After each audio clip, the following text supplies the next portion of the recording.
Audiobook, Evidências da Minha Fé, uma história de fé e amor a Deus.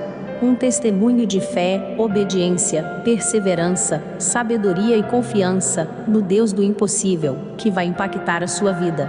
Evidências da Minha Fé, Irmã Normânia Câmara de Araújo. Que a sua vida seja impactada e sua fé fortalecida através do testemunho narrado desta obra. Com carinho, Jesus te ama, e eu também. Capítulo 24, Uma chance de Deus. Quando criança, eu era muito ligada ao meu pai. As brigas em casa aconteciam por causa do ciúme que a minha mãe tinha dele, talvez porque ela fosse mais velha, doente, nervosa e falasse muitos nomes ruins. Eu detestava esses nomes, tinha medo e vergonha dos vizinhos.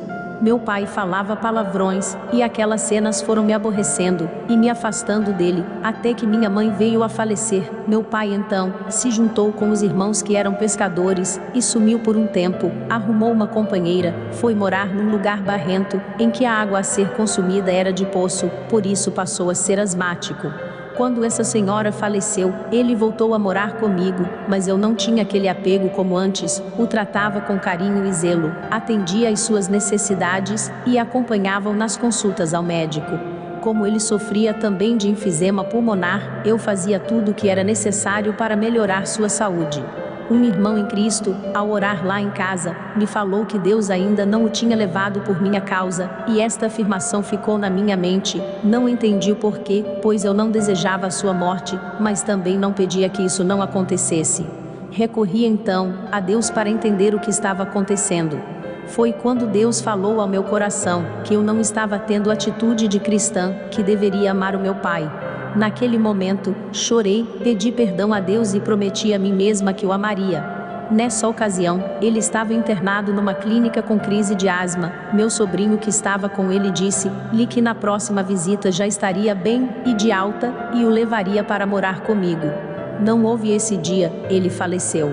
Meu coração ficou aliviado com Deus e, apesar de muito triste, dei graças ao Senhor pelo conserto que fiz, com o meu coração limpo. Deus o levou, e entendi a mensagem do irmão. Capítulo 25. O Senhor aperfeiçoará o que me concerne. A tua benignidade, ó Senhor, é para sempre. Não desampares as obras das tuas mãos. Salmo capítulo 138. Versículo 8.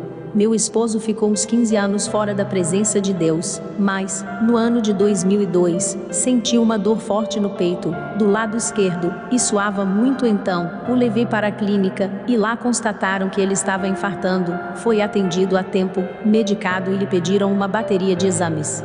A partir desse momento, começou a sua luta com relação à saúde dele, fez muitos outros exames, e concluíram que era necessário realizar uma cirurgia para a colocação de 5 pontes no coração. Foi internado. Também constatou-se que o seu pulmão estava em estado crítico, quase sem se expandir, sobrevinha-lhe muita dispneia. Ele dividiu um quarto com um rapaz que estava aguardando para fazer exames, pois dizia que ninguém havia descoberto ainda a sua doença, e sua esperança era que naquela clínica fosse resolvido seu problema. Esse moço estava afastado dos caminhos do Senhor. Meu esposo recebeu várias visitas de mulheres de oração, e sua cabeça já estava mudando. Como Deus tem seus meios de agir, apesar de ele ainda não ter se reconciliado com Deus, pregou para aquele moço, que confessou a ele também estar afastado dos caminhos do Senhor. O hospital deu a ele licença para passar o fim de semana em sua casa. Aproveitou e foi para a igreja, se reconciliou com Deus. Quando voltou, meu esposo já estava em outro quarto, e ali já se viu o agir de Deus. Meu esposo tinha um plano de saúde, que lhe dava o direito de ficar num quarto individual. No entanto, não entendemos de início, porque o colocaram junto àquele moço, mas hoje nós entendemos a obra de Deus. Os dois se alegraram pelo fato de o rapaz ter voltado para Jesus. Nos exames dele, não foi detectado mais nenhum mal. O que ele sentia havia sumido também. Recebeu alta, para a glória de Deus. Meu esposo voltou a passar mal, e o levaram para o CTI. Na hora da visita, assim que cheguei perto do seu leito, ele me disse que havia visto o coração dele criar asas e sair pela janela. Ele acreditava que tinha sido curado, e pediu-me para não deixar que o operassem. Eu entendi aquela visão dele, não se tratava de algo do campo físico, mas sim do campo espiritual. Ali tive certeza que ele se converteu e até o inimigo foi pessoalmente naquele quarto lhe oferecer uma carteira de cigarros, porém ele repudiou dizendo: sai daqui com isto. Graças a Deus. Foi feita cirurgia, correu tudo muito bem, colocaram 4 pontes de safena e uma mamária nele. Estava tudo tão bem que ele teve alta rapidamente e foi para casa. Alguns dias depois, vimos que o lugar de onde foram retiradas as safenas não cicatrizava e vazava muito um líquido. Liguei para a doutora e ela mandou que eu levasse lá. Por meio dos novos exames, constataram que estava diabético. Ele ficou internado e o problema foi se agravando. Um dia, conversando com ele a respeito de perdão, contei-lhe a história que li do bispo Roberto Macalister, da Igreja de Nova Vida. Ele dizia que adquiriu uma hérnia de hiato e vomitava tudo o que comia e bebia. Por conta disso, perdeu muito peso. Como era americano, foi aos Estados Unidos para se tratar, porém nada conseguiu. Voltou ao Brasil e, numa madrugada, perguntou ao Senhor o que estava acontecendo com ele, se orava pelas pessoas e o Senhor as curava, porque com ele não havia resultados. O Senhor então lhe respondeu que deveria liberar o perdão. Lembrou-se que tinha um amigo mais chegado que um irmão, tudo faziam juntos. Um dia se desentenderam, terminaram a discussão pedindo perdão um ao outro e acharam que estava tudo certo. Na verdade, ele guardou mágoas desse irmão, mas quem assim faz não perdoou verdadeiramente. Tomou a decisão, orou a Deus, foi ao amigo e consertou-se com ele. Foi curado, hoje dorme no Senhor. Quando acabei de contar o caso, pedi perdão a ele pelas nossas brigas, e isso motivou a me pedir perdão também. Eu lhe disse que já o havia perdoado de tudo que me fez chorar, nos acertamos, e, no dia seguinte, que seria o Dia dos Pais, pediu que todos estivessem lá. Então, os filhos e os netos foram visitá-lo.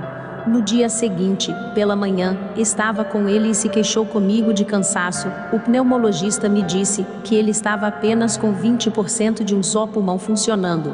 Saí para buscar meu neto na escola e, quando cheguei em casa, recebi a triste notícia que ele havia voltado ao CTI e que era exigida a presença do responsável. Foi o fim, meu esposo faleceu. Ao voltarmos do enterro, eu e minha filha, entramos em casa no mesmo espírito. Tudo acabou, parecia estarmos num deserto, sem ânimo, sem saber como recomeçar. O telefone tocou. Era uma irmã da igreja, que ligou para justificar sua ausência no enterro e nos contar sobre um sonho que teve, em que via um trem prateado e um túnel iluminado. O trem entrava naquele túnel e, no último vagão, meu esposo estava sentado, todo de branco, acenando e com um semblante muito alegre. Naquele momento, lembrei-me do relato de uma outra irmã que, ao visitá-lo, falou de Jesus para ele e, ao perguntar se ele queria ir para o céu, ele respondeu: "Vou, nem que seja no reboque." Foi exatamente assim que aconteceu no sonho daquela irmã.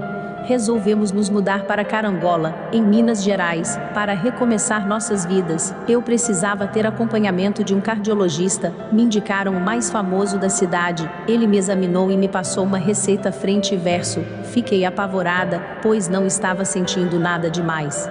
Por que tantos remédios? Ele me disse que eu estava com o coração grande e era necessário tomar tudo aquilo que foi receitado. Na mesma hora, falei no meu coração que não aceitava essa mensagem e que aquilo tudo que o médico havia dito estava repreendido em nome de Jesus. Achei uma lixeira fora do consultório, rasguei a receita e a joguei lá. Até hoje já fiz vários exames de rotina e, em nenhum, constatou-se essa doença. Graças a Deus. Isso já faz 16 anos.